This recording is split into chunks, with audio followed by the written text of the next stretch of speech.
100 days of destruction, 100 days of genocide, 100 days of shelling and bombing, 100 days of babies and children being killed.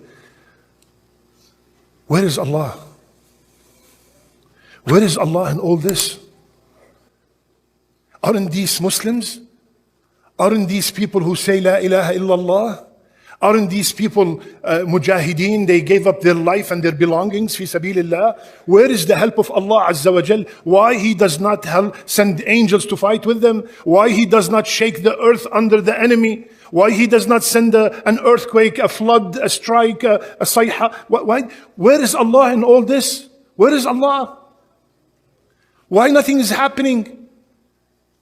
And on the other side, millions of Muslims crying every single night, begging Allah, making dua. Why their dua is not answered? Didn't Allah say, Ud'uni astajib lakum, I answer your dua? Didn't He say, Inni qareeb, I am close, so ask me, I will answer your dua? Where is He? Millions of people are making dua. You want to tell me all these millions are not righteous? There must be at least 50 or 100 righteous among these millions whom their dua is mustajab. So where is Allah? Why the help is not coming still now? It's over 100 days. What's going on? Where is the wisdom of having babies being killed and slaughtered? Where is the wisdom in that? Tell me. Halo semua. Pertanyaan yang diajukan oleh Ustadz barusan adalah sebuah pertanyaan yang mungkin pernah terlintas di dalam hidup kita. Di mana Tuhan ketika hal-hal buruk terjadi? Kita semua pernah mengalami momen-momen sulit dalam hidup. Kegagalan bisnis, kehilangan pekerjaan, kematian orang yang kita cintai, atau bahkan patah hati. Pada saat-saat seperti itu, kita sering bertanya-tanya, kenapa ini terjadi? Apakah Tuhan ada di sana? Kenapa ada begitu banyak penderitaan di dunia ini?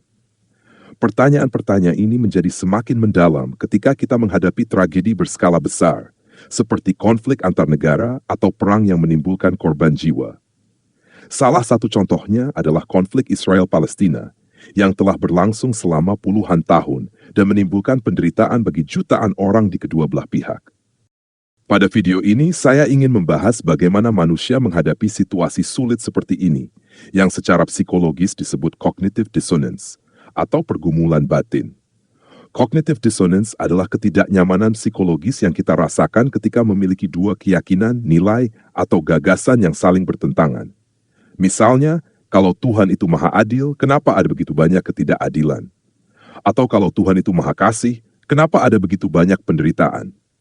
Kita semua merasa tidak nyaman ketika dihadapkan dengan konflik, kontradiksi, atau ketidakkonsistenan seperti ini. Dan kita butuh solusi atau jawaban untuk menyelaraskan kembali keyakinan atau perilaku kita, sehingga kita kembali merasa konsisten dan nyaman.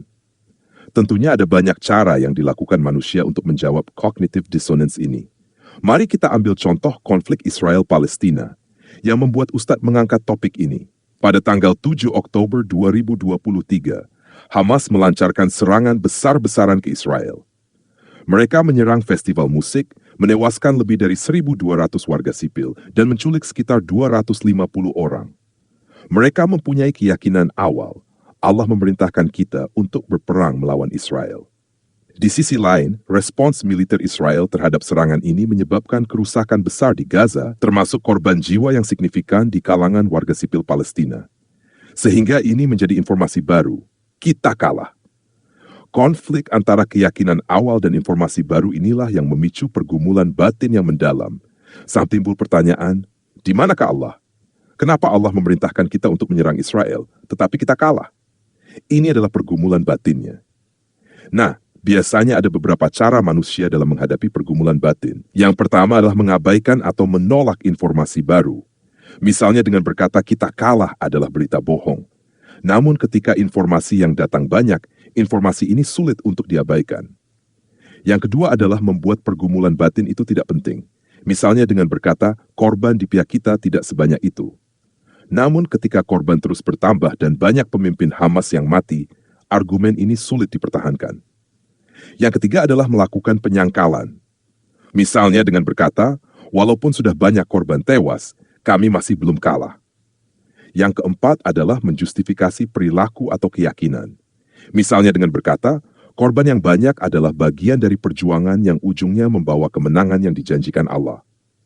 Yang kelima adalah meningkatkan komitmen pada keyakinan awal. Misalnya dengan berkata, sudah banyaknya korban dari pihak Muslim, berarti kita harus lebih keras memerangi Israel. Yang keenam adalah mencari pihak lain yang mempunyai pengalaman serupa supaya tidak merasa bersalah. Misalnya, dengan berkata, masih banyak Muslim di seluruh dunia yang mendukung perang melawan Israel. Yang ketujuh adalah memisahkan kedua elemen yang bertentangan. Misalnya dengan berkata, ini bukan soal menang atau kalah. Ini soal ketaatan pada perintah Allah. Harus taat kepada Allah. Entah itu hasilnya menang atau kalah. Yang kedelapan adalah refleksi dan pengembangan diri. Misalnya dengan berkata, mungkin ada yang salah dengan cara berperang melawan Israel. Mungkin maksudnya bukan berperang secara fisik, tetapi berperang secara ekonomi atau dengan cara yang lain. Yang kesembilan adalah mengubah salah satu keyakinan atau perilaku. Misalnya dengan berkata, mungkin keyakinan kita memang salah. Mungkin sebenarnya Allah tidak menyuruh perang melawan Israel, atau bahkan mungkin sebenarnya Allah itu tidak ada. Nah, jawaban apa yang ditawarkan oleh Ustadz ini dalam menghadapi cognitive dissonance konflik Israel-Palestina ini? These are some of the questions that some people are asking, and they are extremely, extremely dangerous questions. Very dangerous questions. First, if you want to follow this criteria, then where is Allah when Fir'aun was slaughtering babies for years? Where is Allah when the Tatar came and spread corruption over earth? Where is Allah when the Crusaders came and made mass destruction? Where is Allah when the people of the Ukhdud were thrown alive in the fire? Where is Allah when Yasser being tortured and Rasulullah ﷺ is watching? If you want to use this kind of line of thinking, then where is Allah in all that in the history? And the shaitan keeps whispering and whispering until he makes us doubt, number one, the wisdom of Allah. Number two, the justice of Allah. And he might also make us doubt the mercy of Allah. What kind of merciful God is this that let babies, this happen to them? And he might even, unfortunately, reach a level that he might make people doubt the existence of Allah. Where is Allah in all this? And you will be surprised to know that unfortunately this is happening. There are people asking these questions. And that's why we are, alhamdulillah, Rabbil Alameen, constantly reminding ourselves. So, what is the answer? Of course, it's a very long answer, but very, very brief. Number one, وَلَوْ شَاءَ اللَّهُ مَا فَعَلُوهَا. No baby, no woman, no man that died without the permission of Allah Azza wa Jal. This is the aqeedah of every mu'min. Nothing happens without his permission. If Allah said in the Quran, لَوْ شَاءَ اللَّهُ مَا فَعَلُوهُ. If Allah wished, none of that would take place. If Allah wished, 24 hours, all is over. You see, there are two kinds of victory. There are many kinds of victory, but the victory that we want is one of two kinds. The victory that we want, وَأُخْرَى تُحِبُّونَهَا, the one that you love. نصر من الله وفتح قريب. This is what you love. That's the victory that you want, which is one of two. And this is what happened in the history. Either Allah subhanahu wa ta'ala actually defeat the enemy, like Badr. Actually, they were defeated. And this is what we want to see, right? This is what we think that this is the only victory. And the second is Allah subhanahu wa ta'ala take the messenger out of the city. And then what happened? Destroys the city, right? Took Nuh alayhi salam out, then the flood took place. Took Lut out, and then the villages upside down. This is what we want to see. But this is not the only victory. This victory needs a lot of work. When they won in Badr, that was all the Muslims at that time. They participated in the war. Are they all the Muslims are participating? That's number one. Number two, do you think that what's happening is not victory so far? All the superpowers on earth are fighting a small city, 140 square miles, for 100 days. The superpowers on earth, you want to tell me there's no divine intervention when a mujahid takes a bomb and goes to a tank full with sensors and no one can see him and he puts it right there? That's not victory? See, the victory that we want, the one I mentioned, this is one of the victories. But what we are seeing right now is the real victory. What is the real victory in Islam? Just one of the stories, many of them. The story of the surah that we all know by heart, Surah Yasin.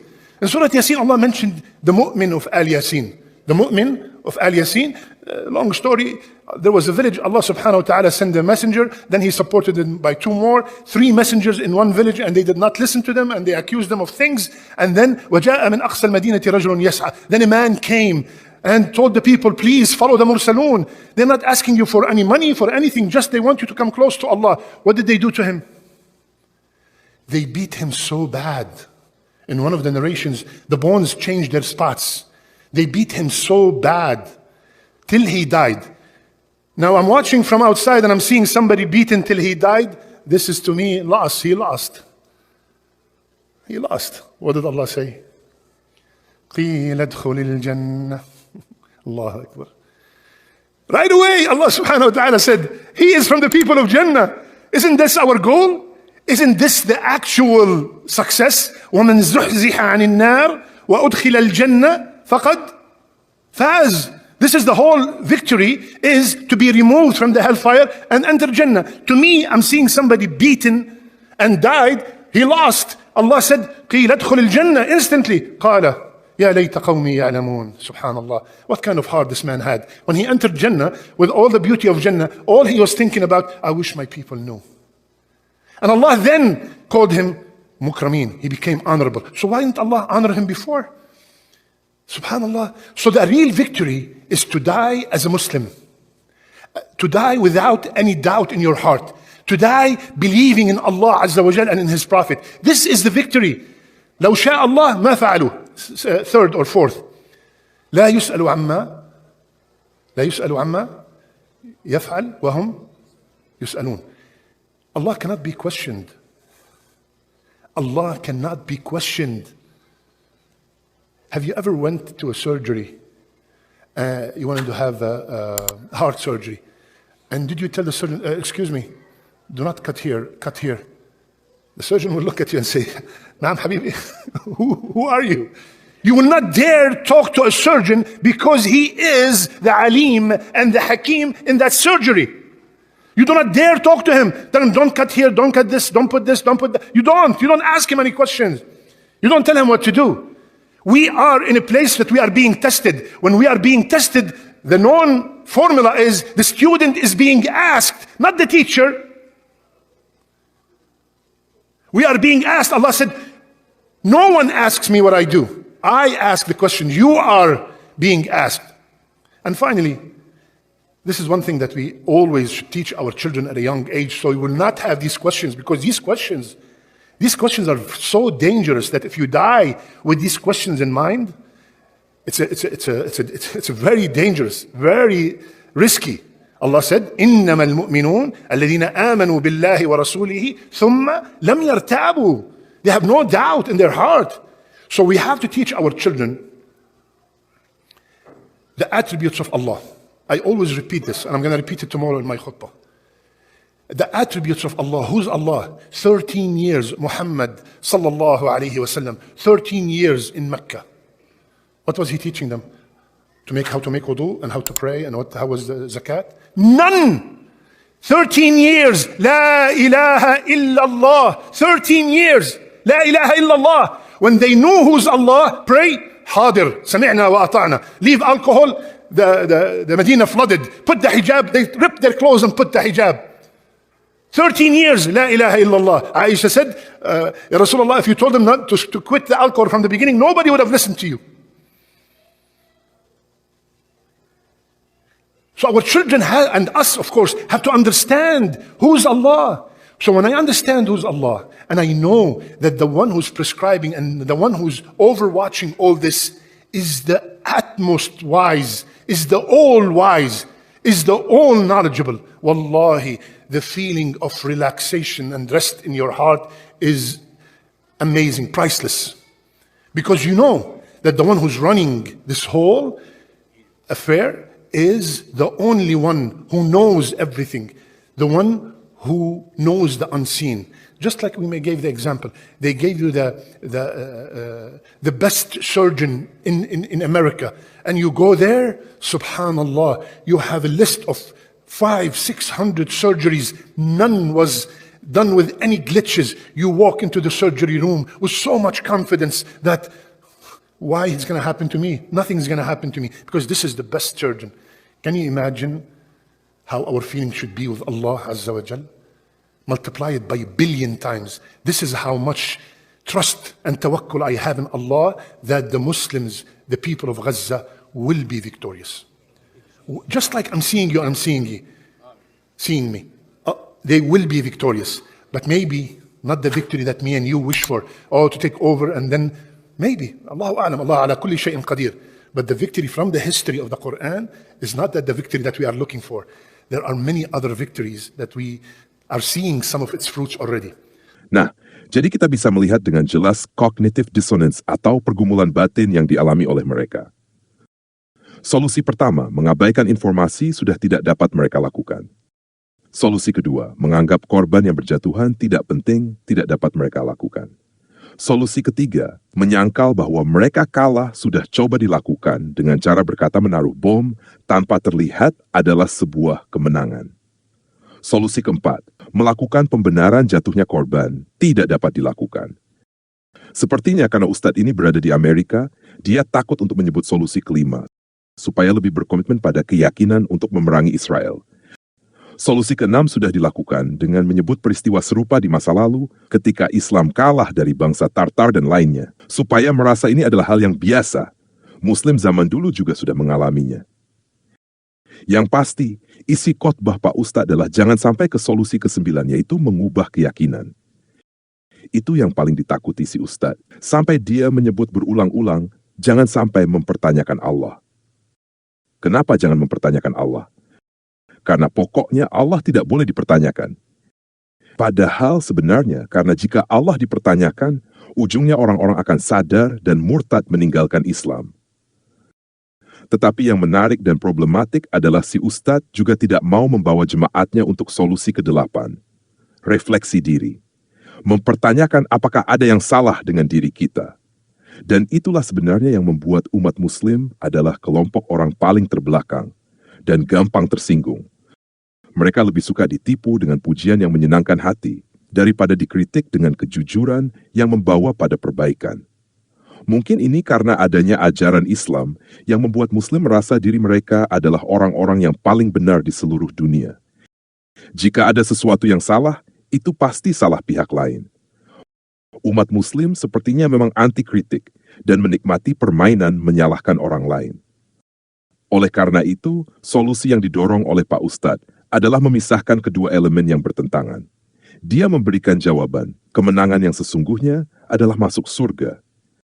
Dia mengiming-imingi jemaatnya, kalau mati dibunuh sebagai Muslim, nanti langsung masuk surga. Dengan kata lain, menurut Ustadz, ini adalah ujian bagi Muslim. Muslim disuruh berperang oleh Allah bukan supaya menang, tetapi supaya kalah, mati dibantai oleh musuhnya. Jika Muslim percaya dan taat, nanti setelah mati masuk surga. Tapi jika jadi ragu dan murtad, nanti setelah mati masuk neraka. Nah, apakah kamu setuju dengan solusi dari Pak Ustadz ini? Kalau saya pribadi, saya tidak bisa menerima solusi ini. Yang pertama adalah, ini berarti Allah ngeprank umat Muslim. Menyuruh perang dengan iming-iming kemenangan, tetapi ternyata bohong. Jika Allah bisa berbohong dengan iming-iming kemenangan di dunia, apa jaminannya Allah tidak berbohong lagi dengan iming-iming surga? Jangan-jangan setelah mati masuk neraka juga kan? Udah dibohongin di dunia, dibohongin pula di akhirat.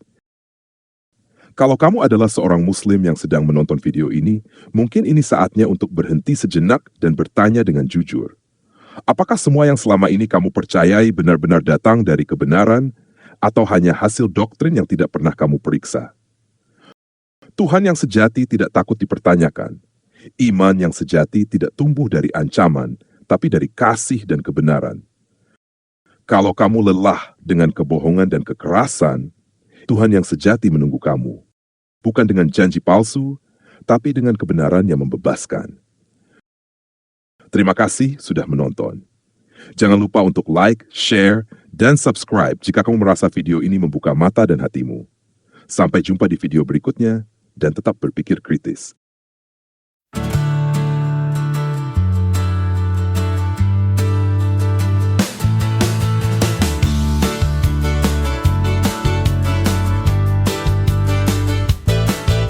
Lembaga suci negara mengarsipkan perbincangan sesosok malaikat dan sebuah pena.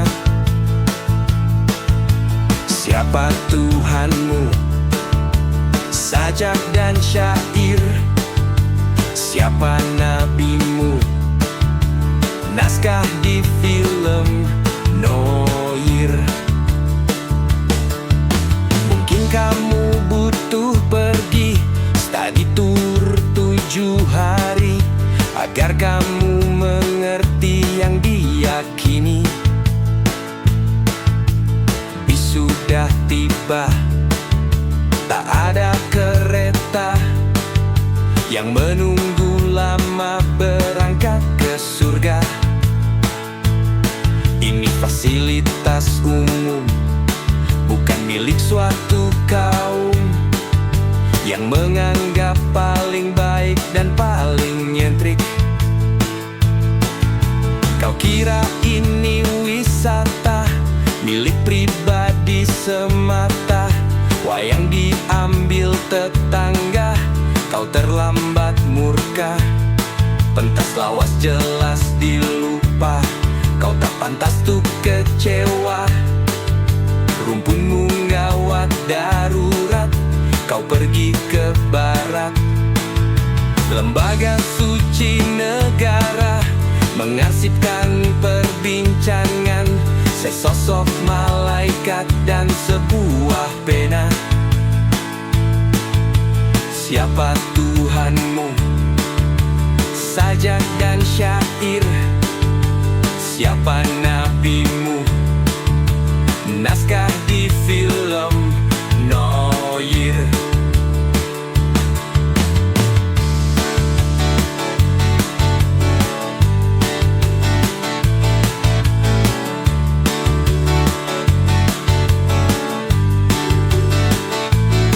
Bagaimana bila nanti kau tak masuk kategori, sebab hafal ayat suci acuh di arti? Bagaimana nanti bila Kristen yang masuk surga, sebab separuh iman kebal ancaman? Dibakar tak takut api, dihina berlagak tuli, diusir datang kembali membalas budi. Semakin lama semakin jadi menuhankan diri sendiri, berkedok faham Islami, aliran Indi. Semakin lama semakin jahat, berpendapat semau hasrat, beralih di Kristen jihad, berampok jamaat. Lembaga suci negara mengarsipkan perbincangan sesosok malaikat dan sebuah pena.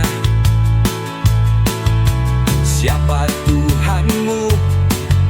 Sajak dan syair. Siapa nabimu? Naskah di film Noir. Siapa Tuhanmu? Sajak dan aku. Siapa nabimu? Syair dan juga kamu. Bagaimana jika Kristen yang masuk surga? Bagaimana jika semua masuk surga? Hidup berbahagia, minum anggur bersama.